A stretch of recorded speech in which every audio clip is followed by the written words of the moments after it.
Oi, gente, tudo bem? Hoje a gente volta a falar de sociologia, né, naquela alternância entre filosofia e sociologia. Hoje a gente vai falar sobre a interpretação do Brasil, a construção da identidade nacional. A gente vai tentar entender, né, como que o Brasil se formou, né, o que contribuiu para que a gente tenha a nossa sociedade da forma que ela é hoje, né? A miscigenação brasileira, de onde vieram os povos, né? As teorias que explicam essa miscigenação. Então, hoje a gente vai se embrenhar no meio aí desse emaranhado de teorias. Tudo bem? Vamos lá. Construindo a identidade nacional. A construção da identidade cultural brasileira é muito diversa, tendo como componente a influência de várias vertentes intelectuais na interpretação da sua formação social. Que eu falei, né? Por conta da diversidade brasileira, a gente vai ter diversas teorias que tentam dar conta, que tentam explicar a formação do Brasil contemporâneo, né? A formação do Brasil que nós conhecemos, por conta aí da sua gama gigantesca de diversidade cultural. O Brasil possui uma grande diversidade cultural e seu extenso território. A gente pode utilizar um exemplo prático aqui. A gente pega pessoas que vivem no Pará e comparar com as pessoas que vivem no Rio Grande do Sul, né? A gente tem climas muito diferentes, a gente tem vestimentas diferentes, a gente tem pratos tradicionais diferentes, né? Então a gente tem aí uma gama gigantesca de diferença, né? Que as pessoas que ocupam o território brasileiro têm, né? Aí por conta das regiões, por conta do clima, né? Por conta dos hábitos alimentares, né? Tem uma grande diferença, tem uma grande diversidade, né? Do norte ao sul, existem diversas manifestações artísticas e culturais que revelam a particularidade de cada região, né? Na região do norte, a gente pode falar sobre o boi bumbá, por exemplo, né? A festa do boi bumbá, desculpa, quis falar dos bois, né? Do garantido e do caprichoso. Enquanto no sul, a gente pode falar daqueles trajes típicos de gaúcho, né? Enfim, a gente tem uma grande diversidade cultural, né? A gente tem uma grande diversidade nacional, né? No Rio de Janeiro a gente tem aí o samba, no Nordeste, né? No Pernambuco a gente vai ter o maracatu, né? Em outras regiões aí no interior do Brasil, né? Aí no Centro-Oeste a gente tem o sertanejo, enfim, a gente tem diversas distinções culturais, né? E festas regionais, né, dentro do país, que mostra a nossa diversidade gigantesca. Diversos cientistas sociais tentaram estabelecer elementos comuns da cultura capaz de mobilizar um sentimento de unidade nacional singular, bem como conferir os próprios brasileiros com sentido comum. Porque um dos sentidos, uma das definições que a gente pode dar sobre um nacionalismo, né, é o fato da gente ter... O que faz a gente ser brasileiro? Né? Vamos partir por aqui. Não é só o fato de ter nascido dentro do Brasil. A gente tem uma tradição histórica em comum. A gente celebra basicamente os mesmos feriados, a gente fala sobre a mesma língua, a gente tem hábitos alimentares que são distintos por conta das regiões, mas eles dialogam diversas vezes. Então, uma série de coisas torna a gente brasileiro. Então, esses cientistas sociais, essa galera que pesquisa esse sentido, tem em mente essa questão da diversidade e de fatores comuns que dialogam, que transformam a gente no brasileiro. Não é só o fato de eu ter nascido no Brasil, isso é um fato importante, mas, por exemplo, a gente tem a mesma língua. Né? A gente celebra os mesmos feriados, os feriados nacionais. E boa parte do Brasil segue o mesmo direcionamento religioso. Enfim, né? Diversos pontinhos fazem com que a gente se identifique como brasileiro. Em geral, cada país tem o seu próprio processo histórico de construção dessa identidade, que visa definir o sentimento de unidade entre seus cidadãos e também os diferencia dos das demais nações, né? Ou seja, cada país tem o seu processo de construção nacional, né? A gente pode pegar aí um exemplo clássico da história, que é a formação da França e da Inglaterra na Guerra dos 100 Anos. Uma série de fatores contribuiu para a formação do Estado Nacional França e do Estado Nacional Inglês, né, Inglaterra, ali no contexto da Guerra dos 100 Anos, né? Pertencimento à mesma localidade, que aí vai gerar o nacionalismo, língua materna comum, né? Então, assim, tem uma série de coisas aí que diferencia a formação histórica, né? Cada país tem uma formação histórica diferenciada, né? Mesmo o Brasil, aqui na América do Sul, ele tem uma formação diferenciada dos países da América Espanhola. E até esses países da América Espanhola têm uma diferença, né, entre si. Beleza? Seguindo, hein? O Brasil de todas as raças, desculpa aqui, é um de todas as raças. Democracia Racial, de Gilberto Freire. Né? Gilberto Freire foi um sociólogo, né? Os livros mais famosos deles é o Casagrande Senzala, né? Que a gente vai falar aí na aula de hoje bastante.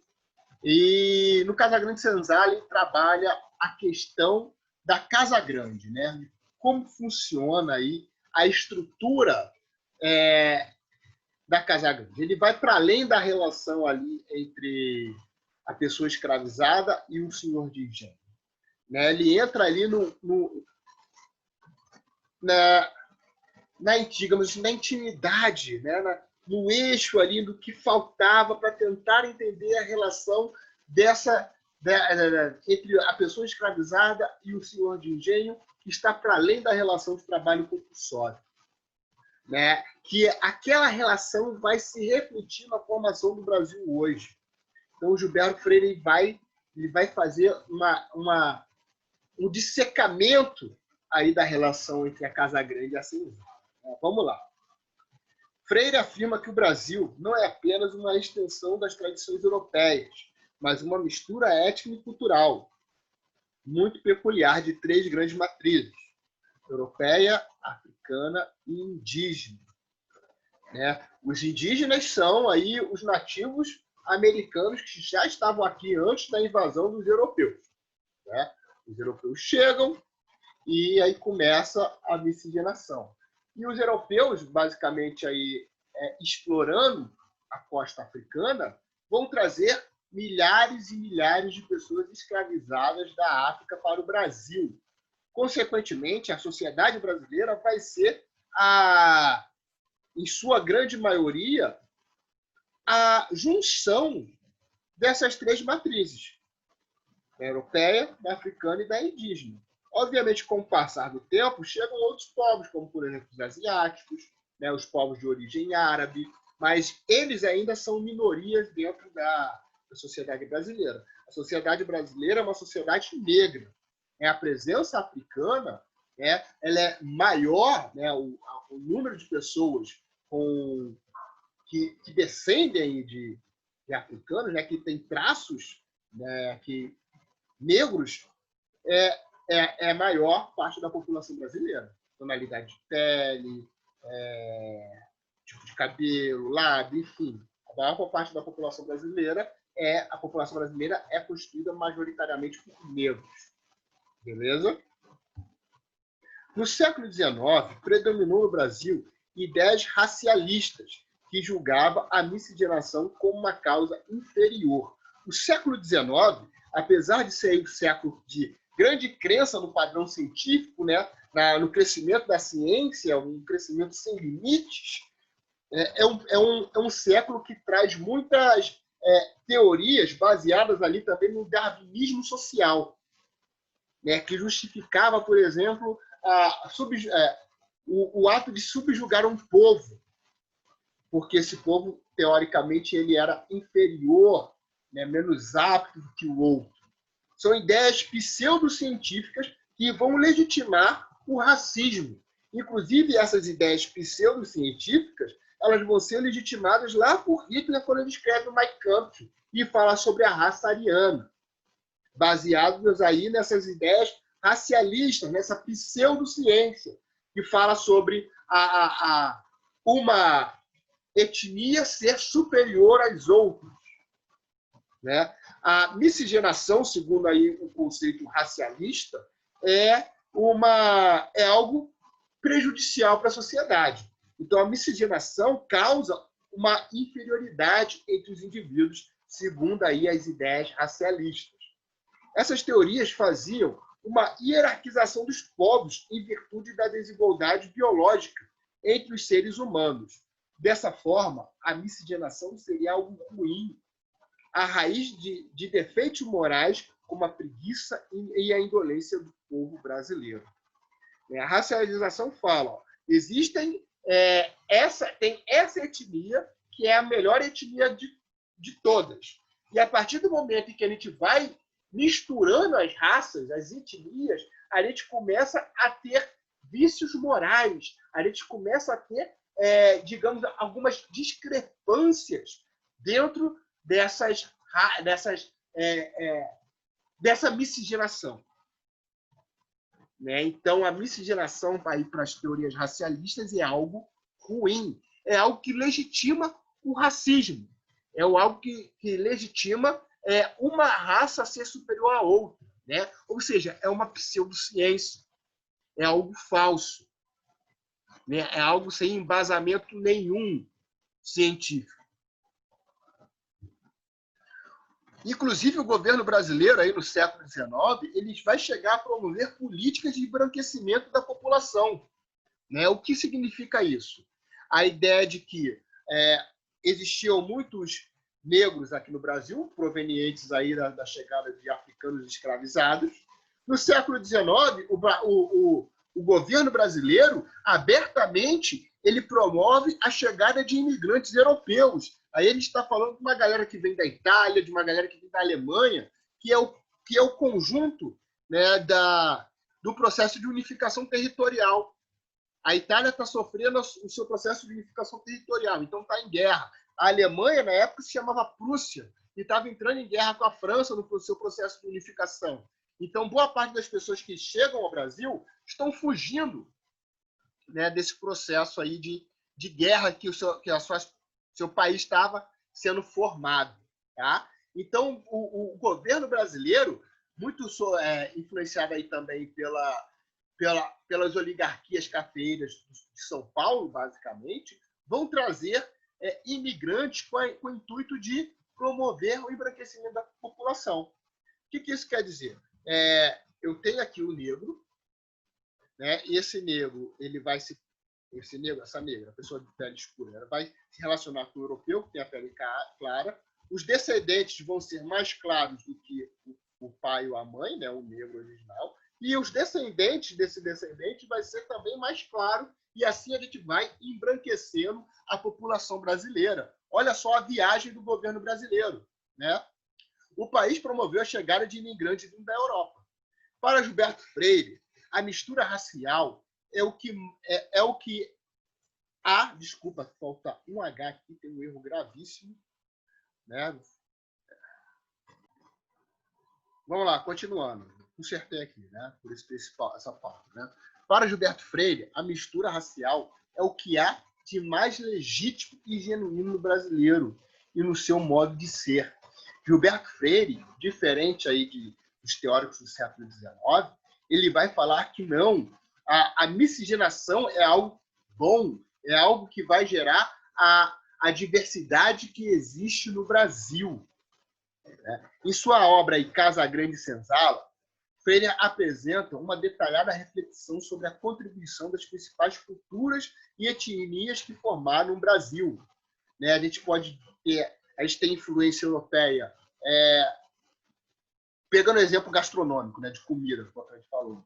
A gente tem influência europeia, a gente tem influência indígena, a gente tem influência africana, a gente tem influência das grandes matrizes que deram origem ao que o Brasil é hoje. Por isso a nossa gastronomia é tão rica, do norte ao sul. Né? A gente tem aí uma grande diversidade cultural, uma grande diversidade em diversos aspectos, por conta aí dessa grande construção desses três povos que deram origem ao Brasil. Tá? Durante o governo Vargas, né, basicamente, durante a construção aí do Estado Novo, a mestiçagem passou a ser estimulada. Durante o governo Vargas, o mestiço passou a ser considerado símbolo nacional. Né? Vargas,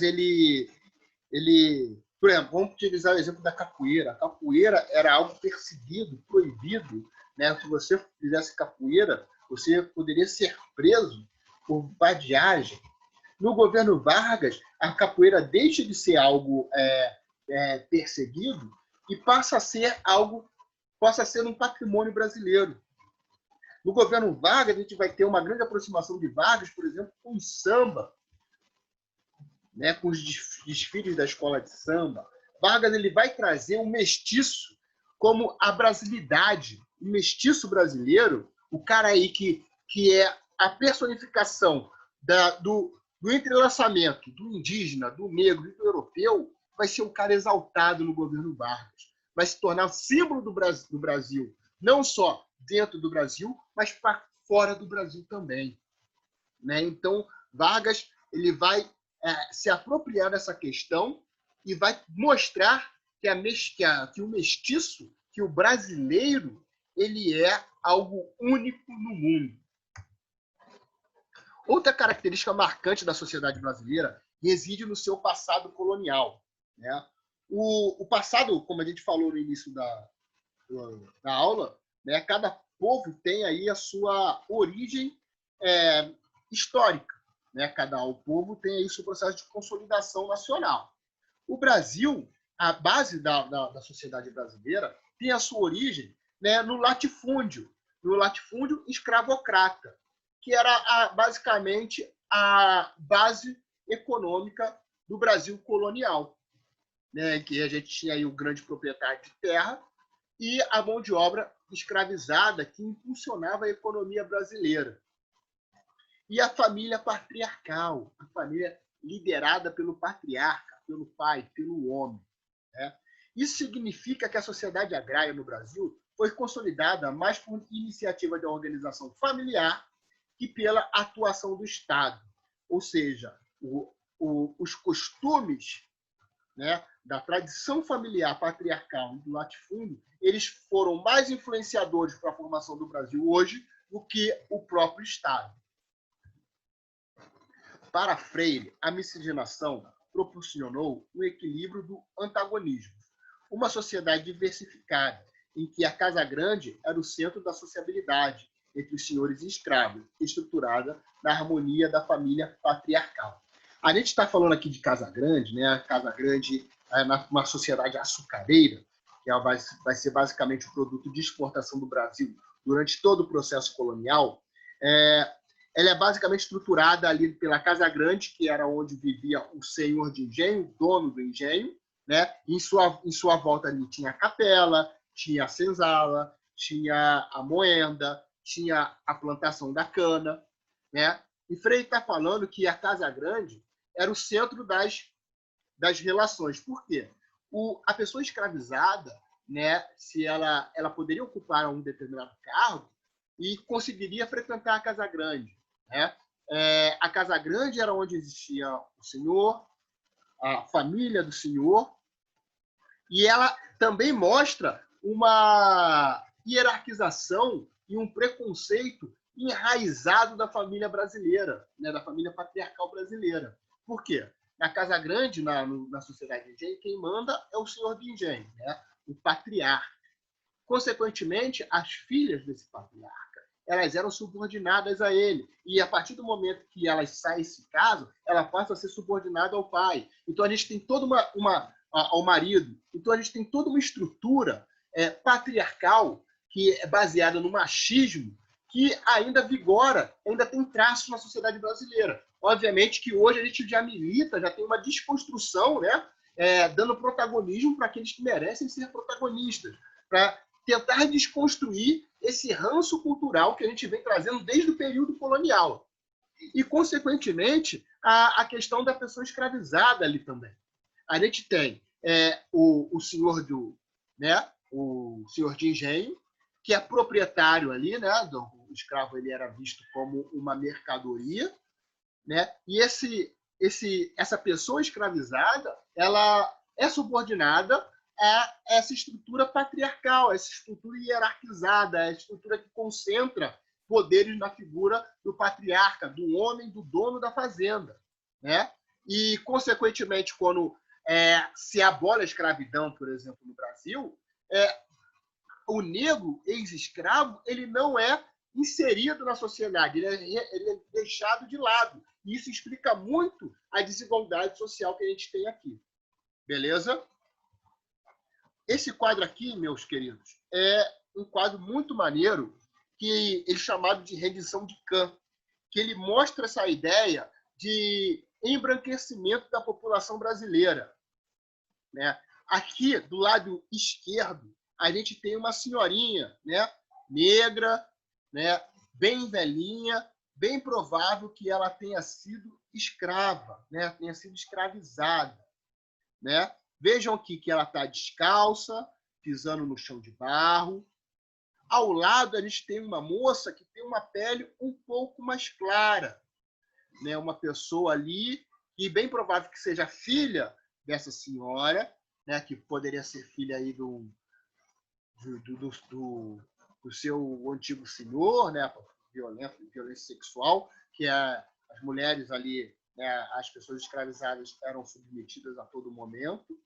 Mas vejam que ela tem a pele mais clara do que a senhora aqui. E essa moça aqui, de pele mais clara, é casada com esse cara aqui branco, né? Esse cara é branco. E vejam o filho ou a filha deles aqui, é um nenenzinho, uma nenenzinha mais branca ainda. Olha o embranquecimento da população, retratado aqui, né? E tem outras paradas aqui também, que vejam só, a negra, né, ela está o quê? Descalça no chão de terra. A pessoa que tem a pele mais clara aqui está calçada e parte do pé, né, no calçamento e outro no barro. E o imigrante aqui, o europeu, mesmo que pobre, ele está calçado e já pisando não no barro. Isso aí a gente pode levar para as interpretações como a ascensão social, os privilégios sociais, enfim. Né? Esse quadro é muito bacana e se chama A Redenção de Khan. Beleza? Meus queridos, ficamos por aqui. Grande abraço.